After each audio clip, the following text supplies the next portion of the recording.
আসসালামু আলাইকুম। আশা করি আপনারা সকলে ভালো আছেন। তো সবাইকে স্বাগতম জানাচ্ছি সম্পূর্ণ ফ্রিতে গ্রাফিক ডিজাইন শিখুন কোর্সের ১৯ নম্বর লেসনে। সো আজকের লেসনের যে আলোচনার বিষয় সেটা হচ্ছে যে ফটোশপের টাইপ মেনু।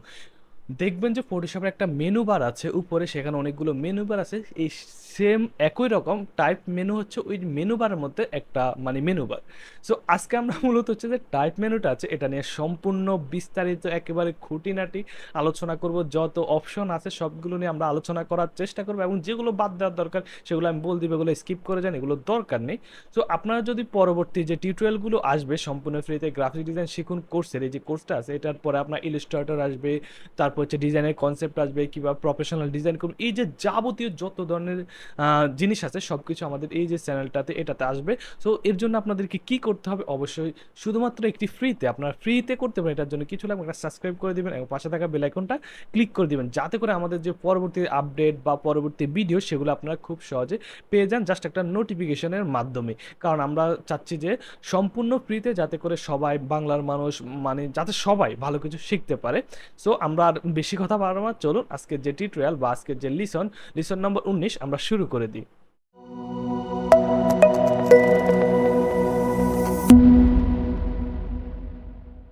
তো হ্যালো এভরিওয়ান, আমরা চলে আসলাম আমাদের যে ফটোশপ আছে ফটোশপের মধ্যে চলে আসলাম, আর এটা হচ্ছে মূলত আমাদের টাইপ মেনু। আজকের আলোচনার যে বিষয়টা হচ্ছে আমাদের টাইপ মেনু। এর আগে আমরা লেয়ার, ইমেজ, এডিট, ফাইল এইসব মেনু নিয়ে আমরা আলোচনা করা শেষ। আজকে আমরা আলোচনা করবো টাইপ মেনু। টাইপ মেনুতে কি আছে? প্যানেল আছে, এন্টিয়ালাইজ আছে, ওরিয়েন্টেশন আছে, টাইপ ওপেন টাইপ আছে, তারপর হচ্ছে এক্সট্রুড, তারপর একটু থ্রি ডি। এটা আমরা করবো না, কারণ আমরা থ্রি ডিতে কাজ করবো হচ্ছে যে আপনার যখন আমরা ইলাস্ট্রেটর যাবো তখন, আর ফটোশপ থ্রি ডি নিয়ে কাজ করবো না, কারণ যাদের পিসি কনফিগারেশন একটু লো তাদের এটা পুরো হ্যাং মেরে বসে থাকবে আর কি, এরকম একটা অবস্থা। তো আমরা এটা নিয়ে কাজ করবো না। তারপর হচ্ছে ক্রিয়েট ওয়ার্ক প্যাথ, তারপর হচ্ছে কনভার্ট, এই যে জিনিসগুলো এগুলো দেখা যাবে, এগুলো ইজি, বাট এগুলো তেমন একটা কাজেও না, তারপর দিয়ে রাখছে কিছু কারণে। জাস্ট এগুলো আপনাদেরকে দেখাই দেওয়ার দায়িত্ব, দেখে দিচ্ছি। তো দেখেন, এটা হচ্ছে যে আমাদের যে টাইপ টুল। টাইপ যদি না করি তাহলে হচ্ছে আমাদের যে এই জিনিসগুলো এগুলো শো করবে না। হ্যাঁ, এই যে দেখেন অনেকগুলো হচ্ছে ক্রিয়েট ওয়ার্ক পাথ, এগুলো শো করতেছে, আমাদের এখন টাইপ করতে হবে। এখানে টাইপ টুল আছে, টাইপ টুলে গিয়ে আমরা টাইপ, এর আগে আমরা এই সবগুলো টুল নিয়ে আলোচনা করি, সেগুলোর ভিডিও আমাদের যে ইউটিউব চ্যানেল আছে এটাতে আছে, সম্পূর্ণ ফ্রিতে যে গ্রাফিক ডিজাইনের কোর্স আছে ওই কোর্সের আন্ডারে আর কি ভিডিওগুলো। তো দেখেন আমরা এখানে টাইপ করে নিলাম। হ্যাঁ, জাস্ট নর্মালি হচ্ছে লোরেম ইস্পাম, অথবা আমি যদি এখানে লিখি, হ্যাঁ, SUBS সাবস, CRIB সাবস্ক্রাইব, হ্যাঁ সাবস্ক্রাইব। তো আপনি একটু সাবস্ক্রাইব করে রাখবেন, যে আমরা এখানে সাবস্ক্রাইব লিখলাম। হ্যাঁ, আর জাস্ট আমি একটু টেক্সটের যে কালারটা আছে কালারটা একটু চেঞ্জ করে দিই। হ্যাঁ, জাস্ট উইন্ডোতে গেলাম, ক্যারেক্টারে গেলাম, টেক্সটের কালারটা চেঞ্জ করে দিই। যেমন হচ্ছে যে, আচ্ছা লালে দিই। হ্যাঁ, লাল হচ্ছে সাবস্ক্রাইব বাটন আর কি, তো আমরা লালে দিচ্ছি। তো দেখেন, তো সাবস্ক্রাইব এখানে আছে, আপনারা সাবস্ক্রাইব করে রাখবেন। তো দেখেন, এখন যখন আমরা লেখাটা টেক্সটটা নিলাম, দেখেন টাইপ মেনুতে যখন আমরা দিলাম এই সবগুলো কিন্তু এখন আপনার ওপেন হয়ে গেছে। হ্যাঁ, আমরা যে প্যানেলে, যে প্যানেলে প্রথম হচ্ছে ক্যারেক্টার প্যানেল, যদি আমরা ক্লিক করি, ওই যে ক্যারেক্টার প্যানেল যেটা আছে, যেটা আমরা আপনার আলোচনা করলাম উইন্ডো প্যানেল থেকে, এগুলো ডাইরেক্ট এই ক্যারেক্টার প্যানেল নিয়ে আমরা আলোচনা করি, যখন আমরা টেক্সট টুল নিয়ে কাজ করেছিলাম তখন কিন্তু আমরা ক্যারেক্টার প্যানেল বা অন্যান্য যে জিনিসগুলো এগুলো নিয়ে আমরা খুব খুঁটিনাটি সব কিছু আলোচনা, জাস্ট আমি দেখা দিচ্ছি যে টাইপ মেনুর মধ্যে কি কি আছে এবং এর কাজ কি। হ্যাঁ, কিন্তু এগুলো যেহেতু টাইপ মেনুর ভিতরে, এগুলো কাজ আগে দেখানো শেষ, তো ওই ভিডিওটা আপনারা দেখে আসতে পারেন। এই অলরেডি যে শুরু করবেন, শুরু করলে শেষ পর্যন্ত পেয়ে যাবেন, টুলসের ভিতরে আছে আর কি। সেটা গেল। যখন আমরা টাইপ মেনুতে আবার যাব, প্যানেলে যাব, প্যারাগ্রাফ প্যানেলে যাব, দেখেন প্যারাগ্রাফ নিয়ে কিন্তু আমি বুঝাইছি। হ্যাঁ, প্যারাগ্রাফ নিয়ে আমাদের আলাদা একটা ভিডিও আছে, ওইটাও দেখতে পান। তো প্যারাগ্রাফের যে বিষয়টা এটা, বা হচ্ছে এই যে বিষয়টা, হ্যাঁ, আপনার ক্যারেক্টার প্যারাগ্রাফ এই দুইটা আছে, এই জায়গায় দুইটা আমরা বোঝানো শেষ হয়েছে। তারপর যখন আসেন গিল গ্লিপস প্যানেল, হ্যাঁ, গ্লিপস প্যানেল যখন আসেন, এটা কিন্তু বোঝানো হয় নাই। হ্যাঁ, এটা কিন্তু আমরা বুঝে না, তো এই দুইটা আমি কাটি দিই, এই দুইটা একটু বুঝে দেখেন। গ্রিপস প্যানেলটা হচ্ছে কি, এখানে কিছু আইকন আছে, অন্যান্য জিনিসগুলো আছে। দেখেন আমরা যদি গ্রিপস আছে আর কি, হ্যাঁ, ধরতে গেলে গ্রিপস আমরা এখানে রাখলাম। এখানে দেখেন আপনি এই যে বিভিন্ন ধরনের আইকন বা হচ্ছে যে আলফাবেটগুলো আছে, প্লাস হচ্ছে অন্যান্য যে জিনিসগুলো, এগুলো আপনি এখানে অ্যাড করতে পারবেন। মানে কি, এই যে স্টাইল আছে, এই যে পন্টার স্টাইলের ভিতরে কিন্তু এগুলো দেওয়া আছে। তো আমি যদি এখানে ধরেন সাবস্ক্রাইব, হ্যাঁ, এই দেখেন এখানে এখানে ক্লিক করলাম, ক্লিক করার পর যদি আমি ওয়ানের মধ্যে ডাবল ক্লিক করি, ওয়ানের মধ্যে ডাবল ক্লিক করলে দেখেন ওয়ান হয়ে গেছে। দেখেন আমি আবার স্পেস দিলাম এটা। তো আমি যদি এখানে টু দিই, টু হয়ে গেছে, থ্রি দিলে থ্রি হয়ে গেছে। মানে কি, এই পন্টার আন্ডারে ওয়ান টু থ্রি হয়েছে। যেমন আমি ওয়ান টু থ্রি দিলে দেখেন অটোমেটিক এখানে ওয়ান টু থ্রি আছে। হ্যাঁ, আর যদি আমি নর্মালি আবার ওই এখান থেকে ওয়ান টু দিলে ওয়ান টু থ্রি, হ্যাঁ, এই দেখেন এইভাবে দিলে এইভাবে হয়ে যাইতেছে। হ্যাঁ, এই জিনিসটা হচ্ছে সামথিং এরকম আর কি। তো আপনি এরকম একটা অ্যারো দিতে মন চাইতেছে, এরকম অ্যারো দিবেন। তারপর হচ্ছে আপনি ধর এরকম একটা দিতে মন চাইতেছে, হ্যাঁ, ডিজাইন করায় আপনি এটা দিতে পারেন। তারপর হচ্ছে এইরকম ধরেন এটা দিতে মন চাইছে, এটা দিতে পারেন। এই যে একটা চিহ্ন আর কি, সাংকেতিক চিহ্ন এই একটা আছে, ধরেন এই একটা চিহ্ন আছে, এটা দিতে মন চাইছে, এটা দিতে পারেন। তারপর হচ্ছে যে আপনার আমি যদি আরো যাই, হ্যাঁ, দেখেন অ্যারো চিহ্ন আছে, এই যে এই চিহ্নটা আছে, এটা দিতে চাইতেছে। আপনি হয়তো বা লিখছেন যে লেফট, হ্যাঁ, লেফট লিখলেন, আপনি লেফট লেখার পরে এইভাবে একটা অ্যারো চিহ্ন দিলেন, হ্যাঁ, অথবা হেয়ার দিলেন, হেয়ার দেওয়ার পরে হেয়ার, হ্যাঁ, হেয়ার দেওয়ার পরে এরকম একটা অ্যারো চিহ্ন দিয়ে জাস্ট টেক্সটটা একটু সুন্দরভাবে সাজাতে পারে। সো এই যে প্যানেল বা গ্লিপসের মধ্যে আছে না, গ্লিপস, এই গ্লিপসের মধ্যে এরকম অনেকগুলো জিনিস আছে, এগুলো আপনি একটু এক্সপ্লোর করলে বা দেখলেই বুঝতে পারবেন আর কি।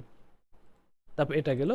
দেখেন আমরা এখন একটা টেক্সট নিয়ে আবার সেম একইভাবে লোরে মিশফাম যেটা আছে এটাই নিয়ে এখানে সাবস্ক্রাইব যেহেতু আপনারা করে দিয়েছেন আগের টেক্সটে, এখন তার সাবস্ক্রাইব করতে পারেন।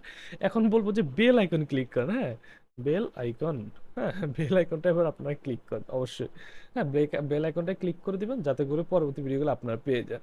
সো দেখেন তারপর হচ্ছে টাইপ মেনু তো আসি, তারপর হচ্ছে আমরা প্যানেলে গেলাম, ক্যারেক্টার স্টাইল প্যানেল যেটাতে দেখেন এটা হচ্ছে নন কোনো প্রকার ক্যারেক্টার মধ্যে স্টাইল না। আমরা যদি এখানে ক্লিক করে একেবারে নর্মাল যে মানে ক্যারেক্টার যে, হ্যাঁ, ওইটা চলে আসছে। আমরা যে আবার এটাতে নন করে দিই, দেখেন এই নর্মাল ভাবে যে ক্যারেক্টারটা ওইটা চলে আসছে আর কি। সো এটা তারপর হচ্ছে প্যারাগ্রাফ স্টাইল সেম একইভাবে এখানে যদি আমরা টাইপ মেনুতে ক্লিক করি প্যানেলে যাই, ওই প্যারাগ্রাফ স্টাইল যেটা, হ্যাঁ, ওইটাও সেম একই রকম। তো এগুলা তেমন একটা দরকার পড়বে না আপনার, হ্যাঁ। তারপর আমরা যদি যে এনটি এলআইসির মধ্যে যাই, দেখেন এই যে স্ট্রং, নন, শার্প, ক্রিস্পি, হ্যাঁ, এগুলো যেগুলো আছে এগুলো হচ্ছে যে আমরা যদি যে ক্যারেক্টার প্যানেল আছে, ক্যারেক্টার প্যানেলের মধ্যে দেখেন এখানে যে শার্প, স্ট্রং, এই যে জিনিসগুলো শার্পে যদি ক্লিক করি একটু শার্প হয়ে যাবে টেক্সটটা, এটা বোঝা যায় না খালি চোখে, বাট আপনি দেখেন শার্প, ক্রিস্পি, হ্যাঁ, এই যে একটু একটু হালকা পরিবর্তন হচ্ছে। তারপর স্ট্রং, স্ট্রং দিলে স্ট্রং একটা হচ্ছে। তারপর যদি স্মুথ দিই স্মুথ হয়ে যাচ্ছে, হালকা হালকা, মেজর কোনো পরিবর্তন নেই। দেখেন আপনি নর্মালি এই শার্পের দিন গেলে জাস্ট মানে ব্লারি একটু টাইপ আর কি, মানে নর্মাল যে পরিবর্তনগুলো দরকার টেক্সটের মধ্যে এই রিলেটেড পরিবর্তন আর কি, তেমন একটা আহামরি কিছু না। তবুও অনেকের কাছে আহামরি লাগতে পারে, জাস্ট বিকজ আপনাদের ট্রাই করবেন আর কি আপনাদের মতো। আমি জাস্ট দেখাই দিচ্ছি, আপনার মতো করে ট্রাই করবেন। আমরা যখন ডিজাইনের ক্ষেত্রে যাব তখন হয়তো আপনি আপনাদেরকে সুন্দর মতো গাইডলাইন দিব, ওইটা আর কি। আচ্ছা, জাস্ট এই বিষয়টা গেল। ওরিয়েন্টেশনে যদি আমরা যাই হরিজন্টাল ভার্টিক্যাল, এখন আছে আমাদের হরিজন্টাল, এই যে হরিজন্টাল ভাবে আছে। আমরা যদি এখন এই যে ওরিয়েন্টেশনে যাই ভার্টিক্যালি, তাহলে দেখেন বেল আইকনটা এরকম হয়েছে, বেল আইকন, হ্যাঁ, click the bell icon. So দেখেন এই যে বিষয়টা এখন এটা এটা এরকম হয়ে গেছে এরকম। আমরা যদি আবার টাইপ মেনুতে যাই ওরিয়েন্টেশনটাকে হরিজন্টাল করে দেখেন তাহলে এরকম হয়ে যাচ্ছে। জাস্ট ওই যে এখানে আমি দেখালাম টাইপ মেনুর মধ্যে এই যে বিষয় হরিজন্টাল ভার্টিক্যাল, এই বিষয়টা হচ্ছে এখানে কাজ করা আর কি, হ্যাঁ। এক্সিকিউট টু 3D, এটা আমরা বাদ দিই, এটা আমরা করবো না, এটা দিলে পিসি পুরা হ্যাং হয়ে যেতে পারে। আমার মা জান আমি এটা করি নাই, হ্যাঁ, সত্য কথা যেটা করি না এটা করার দরকার না আপনাদের, কারণ এখানে আমরা 3D মডেল বা 3D টেক্সট নিয়ে কাজ করবো না। জাস্ট আমরা ডিজাইনের ক্ষেত্রে এগুলো যদি দরকার হয় এগুলো আমরা ডাউনলোড দিয়ে নিতে পারবো, তাহলে প্রবলেম হবে না। তারপর দেখেন ক্রিয়েট ওয়ার্ক প্যাথ, এটা যদি আমরা ক্লিক করি এটা হচ্ছে একটা প্যাথ আকারে, এই যে ওয়ার্ক প্যাথ, এই যে প্যাথ আকারে আপনার হয়ে যাবে। যেমন হচ্ছে যে এটা প্যাথটা আছে, এটা যদি আমি নিয়ে যাই লেয়ারটা নিয়ে যাই, দেখেন এটা একটা প্যাথ ক্রিয়েট হয়ে গেছে। আমি যদি এখানে যে নর্মালি যে এই যে পেন টুলটা আছে, পেন টুল হচ্ছে প্যাথের জন্য কাছে, দেখেন এটা মাইনাস করে দিতে পারি। অথবা এই দেখেন এই যে এইভাবে, হ্যাঁ, এই যে প্যাথগুলো। অথবা আমি যদি এখানে প্লাস করে দিই, হ্যাঁ, দেখেন প্লাস হয়েছে। তারপরে সেখানে যে আমি কার্ভেচার টুল নিয়ে যাই, হ্যাঁ, দেখেন এরকম একটা বাড়াইতে পারতেছে। এই যে বিষয়গুলো, হ্যাঁ, এগুলো হচ্ছে আপনার ইয়ে টুলের কাজ হইতেছে আর কি, হ্যাঁ, আপনার যে কাজগুলো এগুলো হচ্ছে মূলত পেন টুল বা হচ্ছে কাজে প্যাথ আছে, প্যাথ এখানে মেক সিলেকশন যদি দিই একটা সিলেকশন তৈরি হয়ে যাবে। আমরা দেখেন সরি এটা হচ্ছে এমনিতে নর্মালি, হ্যাঁ। আচ্ছা, দেখ এখন আমরা যদি এটা সিলেকশন মেক সিলেকশন দিই, হ্যাঁ, দেখেন তাহলে পুরো বিষয়টা হচ্ছে না। তাহলে আমাদের কি কি করা লাগবে, আমরা যেহেতু ভুলে একটা জিনিস সিলেক্ট করে ফেলছি তাহলে এই জন্য এটা হচ্ছে না। তো ক্রিয়েট ওয়ার্ক প্যাথে দিলাম, তারপর এই জিনিসটা এখানে নিয়ে আসলাম, আসার পরে দেখেন আমরা জাস্ট ক্রিয়েট সিলেকশন দিলে এখন দেখেন ফুল যা আছে সম্পূর্ণটা বেল আইকনটা সিলেকশন হয়ে গেছে। এখন দেখেন আমি এটাকে কালার করতে পারি, যেমন হচ্ছে একটা নতুন ভাবে লেয়ার নিলাম, লেয়ার নেওয়ার পরে দেখেন এই যে বিভিন্ন কালার এই যে এইভাবে, হ্যাঁ, দেখেন আমি যদি এখানে যাই, এই দেখেন, হ্যাঁ, আমি যদি এখানে আবার একটা কালার করে দিই, জাস্ট এটার যদি আবার কালার করে দিই, হ্যাঁ, আমি যদি এখন এটার একটু কালার করে দিই,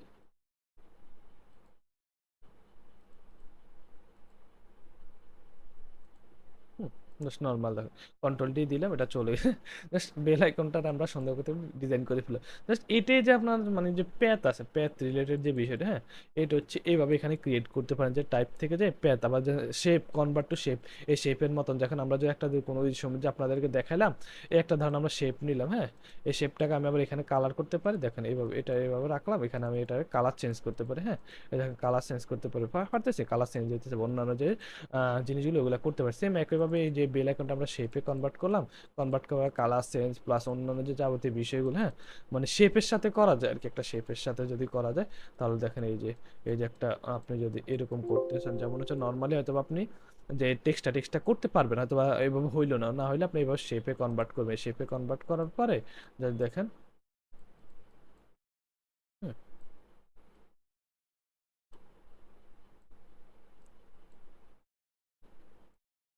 দেখেন জাস্ট নর্মালি এইভাবে ডিজাইন করার কারণে আপনার টেক্সটটা কিন্তু খুব সুন্দরভাবে ডিজাইনের একটা বোতল হতে পারে বা অন্য রিলেটেড যে কোনো কিছু আপনার মক আপ টাইপেরও করতে পারেন ডিজাইনটা, হ্যাঁ। তো এই ডিজাইনগুলো একটু খেয়াল রাখবেন বা এই জিনিসগুলো আপনার যখন একটু এক্সপ্লোর করেন, মানে এক্সপ্লোর মানে কি আপনার নিজে নিজে ঘাটাঘাটি করবেন, তাহলে অনেক হিউজ হিউজ পরিমাণ আপনার শিখতে পারবেন, মানে এটা শেখার কোনো শেষ নেই আর কি, হ্যাঁ। তো দেখেন আবারও সেম একেবারে বেল আইকন আছে, এবার হচ্ছে বেল আইকন তো হলো, হ্যাঁ, তারপর হচ্ছে ফলো, আমরা ফলো দিই, হ্যাঁ, ফলো ফুল অথবা ওয়াচিং ভিডিও দিই, হ্যাঁ, অথবা আচ্ছা থ্যাংক ইউ দিই, আপনারা যেহেতু এতক্ষণ ধরে সাবস্ক্রাইব করলেন বা সব কিছু করলেন, তাহলে আমি এখানে থ্যাংক ইউ দিই আপনাকে, হ্যাঁ, থ্যাংক ইউ, হ্যাঁ, এই যে আচ্ছা এটা ডাবল ক্লিক হয়ে যাইতেছে দ্রুত, আচ্ছা থ্যাংক ইউ, হ্যাঁ। তো থ্যাংক ইউ দিলাম আপনাকে, আপনাকে অসংখ্য ধন্যবাদ আমাদের সাথে থাকার জন্য। তো দেখেন এতটুকু গেল, হ্যাঁ। তারপর আসেন এখানে যে কনভার্টেশন এগুলো রাস্টারাইজ লেয়ারে যদি যান, এই যে একটা রাস্টার মানে একটা ইমেজ আকারে হয়ে গেছে বা লেয়ার ছবি আকারে হয়েছে, আমরা যদি এমনি তো নর্মালি এখান থেকে যাই, এই যে রাস্টারাইজ লেয়ার করি, রাস্টারাইজ লেয়ার হয়ে যায়, এগুলো তো দেখাইলাম জাস্ট বিকজ এটা পরবর্তী আর এডিট করতে পারবে, রাস্টারাইজ লেয়ার যখন করে দেবেন, হ্যাঁ, মানে এডিটার কোনো অপশন না, দেখেন এডিটার কোনো অপশনে পাবেন না, আপনি যতই ক্লিক করেন লাভ হবে না বাবু, কারণ এডিটের অপশনটা আপনি হারাই ফেলছেন, হ্যাঁ, রাস্টারাইজ করে দিয়েছেন। তারপর টাইপ মেনুতে আসেন, কনভার্ট টু প্যারাগ্রাফ টেক্সট, হ্যাঁ, এটা দিলে একটা প্যারাগ্রাফের যে টেক্সটের মতো আছে না, একটা প্যারাগ্রাফ হয়েছে এরকম যে একটা প্যারাগ্রাফ ওই টেক্সটের মতো হয়ে যাবে আর কি।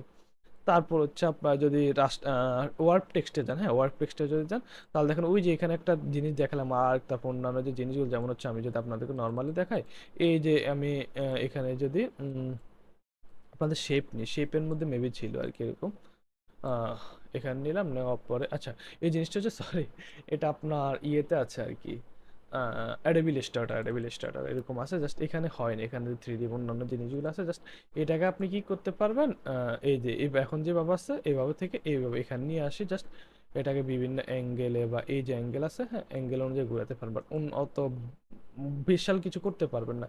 আমি যদি এখানে আবার যাই, দেখেন জাস্ট নর্মালি যে অ্যাঙ্গেল ভাবে আছে এটা ভাবে করতে পারবেন, হ্যাঁ। আমি যদি আবার এখানে যে এটা ডাবল ক্লিক করি, হ্যাঁ, ডাবল ক্লিক করি, ডাবল ক্লিক করার পরে বারবিকে যে আবার যদি এখানে বিভিন্ন ধরনের ইয়ে আছে, এই দেখেন এগুলো যদি করতে চাই করতে পারি, বাট আমি যেটা চাইতেছি ওইটা তো হইতেছে না, তো এটার জন্য কি করা লাগবে, আমাদের টাইপে যাওয়া লাগবে, যে ওয়ার্ড টেক্সট আছে, হ্যাঁ, টাইপে যাব, ওয়ার্ড টেক্সট, হ্যাঁ, এটাতে যাব, এই যে এখানে যায় আর্ক করে দিলে দেখেন এইভাবে হয়েছে, আমরা যেটাকে ব্লেন্ড করে নিতে পারি, দেখেন ব্লেন্ডিং করে বিভিন্ন অপশন নিয়ে আসতে পারি, হরিজন্টালি ভার্টিক্যালি, হ্যাঁ, হরিজন্টালি ভার্টিক্যালি, হ্যাঁ। তারপর হচ্ছে আপনার যদি আর্ক লেয়ার বা অন্যান্য যে এগুলো একটু আপনার দেখবেন, আমি জাস্ট দেখাই দিতেছি এই যে বিভিন্ন জিনিসগুলো, এগুলো আপনারা দেখলে জিনিসটা বুঝতে পারবেন আসলে চাইতেছেটা কি বা হইতেছেটা কি, হ্যাঁ। এই প্লাগের অপশন আছে, প্লাগটা একটু দেখতে পান, হ্যাঁ, এই প্লাগের মতো করার কি, দেখেন প্লাগের মতো টেক্সট, আবার এটা হচ্ছে কি আপনি এই টেক্সটটা পরবর্তী এডিট করতে পারেন, যেমন এখান থেকে এখন এখন যদি আপনি আমি আমার নাম লিখে, হ্যাঁ, এই মেহেদি হাসান, দেখেন এখন পরবর্তীতে যাই টেক্সট করবো না কেন সবগুলো কিন্তু ওই রকম প্লাগের মতো আসার চেষ্টা করবে, যখন আমি যদি এখানে যাই, হ্যাঁ, তবে হচ্ছে প্রজেক্ট সোর্স, হ্যাঁ, এই দেখেন এখন আমি যদি এটাতে ক্লিক করি প্রজেক্ট সোর্স, হ্যাঁ, মেহেদি হাসান, দেখেন এভাবে হয়েছে আর কি জিনিসটা, হ্যাঁ। তারপরে এটার যদি আমরা নিই, নেওয়ার পরে দেখেন এখানে তার কোনো অপশন না আর কি, ইয়ে করো এখান দিয়ে যে অপশনগুলো আছে এগুলো না, হ্যাঁ। তো জিনিসটা হচ্ছে এইরকম আর কি, আমি যেরকম দেখেছি এরকম এরকম আর কি। আচ্ছা যাই হোক, আবারও নিলাম, নেওয়ার পরে টাইপ মেনুতে আসলাম, ওয়ার্ক টেক্সট যেটা, হ্যাঁ ওয়ার্ক টেক্সটটা দেখাইলাম যে কীভাবে কী করবেন, তারপর হচ্ছে যে এটা দিলেন এইভাবে, তারপর হচ্ছে টুইস্টে দিলে টুইস্টের মতো হয়ে যাবে, দেখেন বিভিন্ন অ্যাঙ্গেলে বা বিভিন্ন রকম হইতেছে, এটা গেল। তারপর টাইপ মেনুতে হচ্ছে ম্যাচ পন্ড, এই যে পন্ডগুলো আছে পন্ডটা কীভাবে ম্যাচ করবেন, আমি যদি ম্যাচিং পন্ড দিই, আমার যদি এই দেখেন এই যে দুইটা পন্ড আছে, হ্যাঁ দুইটা পন্ড একই রকম মনে হইতেছে আমার, মানে আমার ফটোশপ বা ইলাস্ট্রেটর যদি এরকম কোনো ফন্ট থাকে ওটা ম্যাচিং করে দিবে। আমি যদি এখানে একটু ক্যারেক্টার যে ফন্টটা একটু চেঞ্জ করে নিই, হ্যাঁ জাস্ট আপনার একটু দেখাই, ফন্টটা আমি একটু চেঞ্জ করে নিতেছি, হ্যাঁ। এই যে এরিয়াল ফন্ট যেটা, এরিয়াল ফন্টটা আমি নিলাম, এখন আমি ফন্টটা চেঞ্জ করে দিতেছি, আচ্ছা দেখ এটা রেড করে দিই, এটা দিলে, হ্যাঁ এরিয়াল ফন্টটা নিলাম। এখন যদি আমি টাইপে যাই ম্যাচ ফন্টে দিই, হ্যাঁ দেখেন এই ম্যাচ ফন্ট যদি এরিয়ালের মতো আর যত ফন্ট আছে দেখেন এটার মানে এরকম মনে হইতেছে যে এরিয়ালের মতো এই ফন্টটা, হ্যাঁ। আর জাপানিজ যদি দিই, দেখেন জাপানিজ কোনো ফন্ট আছে কিনা অপশনটা, এরকম কিছুই নাই, হ্যাঁ দেখেন সার্চ হইতেছে না। তো এই যদি পন্টের মানে আপনার এরকম একই স্টাইলের কোনো পন্ট থাকে অলরেডি আপনার কম্পিউটার, সেটা ম্যাচ করে দিবে আর কি এটা, হ্যাঁ। আচ্ছা যাই হোক, তারপর হচ্ছে যে আপনার পন্ট ভিউ নন স্মল, এই যে মানে ভিউটা, হ্যাঁ এটা এইগুলো আর কি। তারপর হচ্ছে টাইপে যদি যে আর এই যে জিনিসগুলো এগুলো দরকার পড়বে ল্যাঙ্গুয়েজ অপশনে, সেগুলো আপনার ধরার মানে দরকার নেই, আমি বলছি দরকার নেই। জাস্ট হচ্ছে ওয়ার্ড টেক্সট যেটা এটা কাজে লাগবে, ম্যাচ পন্ট যেটা এটা একটু প্র্যাকটিস করবেন। এখানে যে সবগুলো আছে, হ্যাঁ রাস্টার যেগুলো দরকার না, জাস্ট এই দুইটা একটু মানে যে প্র্যাকটিস করবেন। আর হচ্ছে অ্যান্টি অ্যালাইস এগুলোর দরকার নেই, প্যানেল ট্যানেল এগুলোর দরকার, জাস্ট এখানে যদি আপনার মানে বলবো যে প্র্যাকটিস করার মতো থাকে, ওয়ার্ড টেক্সট যেটা, হ্যাঁ এটা আছে, এটা একটু প্র্যাকটিস করবেন। আর হচ্ছে যে আরেকটা আছে আপনার ফন্ট ম্যাচ, হ্যাঁ এগুলো একটু প্র্যাকটিস, আর অন্যান্য যে যাবতীয় বিষয়গুলো এগুলো প্র্যাকটিস করলে আশা করি হয়ে যাবে। আর মূলত আজকের যে বিষয়টা টাইপ টুল ছিল, সেটাই এতটুকু যে বোঝানোর বিষয় যতটুকু ছিল ততটুকু বোঝানো শেষ। পরবর্তী ভিডিও ইনশাল্লাহ আসতেছে, সেগুলোতে আমরা আরো বিস্তারিত আলোচনা করবো, অন্যান্য টুলস, অন্যান্য প্যানেল আর গ্রাফিক্স ডিজাইনের উপর তার ভিডিও আসতেছে। সো এতক্ষণ আপনারা সম্পূর্ণ ভিডিওটা দেখলেন, আপনাদেরকে অসংখ্য ধন্যবাদ। যারা যারা ভিডিওটা দেখলেন বা যে এখন দেখতেছেন তাকে অসংখ্য ধন্যবাদ। আর অবশ্যই চ্যানেলটা সাবস্ক্রাইব করে রাখবেন, পাশে থাকা বেল আইকনটা ক্লিক করে রাখবেন, যাতে করে পরবর্তী যে ভিডিওগুলো সেগুলো আপনারা পেয়ে যান। আর মূলত হচ্ছে যে ফ্রিতে বা সম্পূর্ণ ফ্রিতে ভালো কিছু শিখুন, এই উদ্দেশ্যে মূলত হচ্ছে যে এই ইউটিউব চ্যানেলের যাত্রা, বা ভালো কিছু যাতে আপনাদেরকে শেখাতে পারি, এই জন্য হচ্ছে যে ভিডিওগুলো তৈরি করা। আচ্ছা যাই হোক, আপনারা ভালো করে শিখতে পারলে আমি খুশি, একটু কমেন্ট করবেন, তারপর সাবস্ক্রাইব করে পাশে থাকবেন অবশ্যই। আর নেক্সট ক্লাসে দেখা হচ্ছে ইনশাল্লাহ। এ পর্যন্ত সকল ভালো থাকুন, আল্লাহ হাফেজ।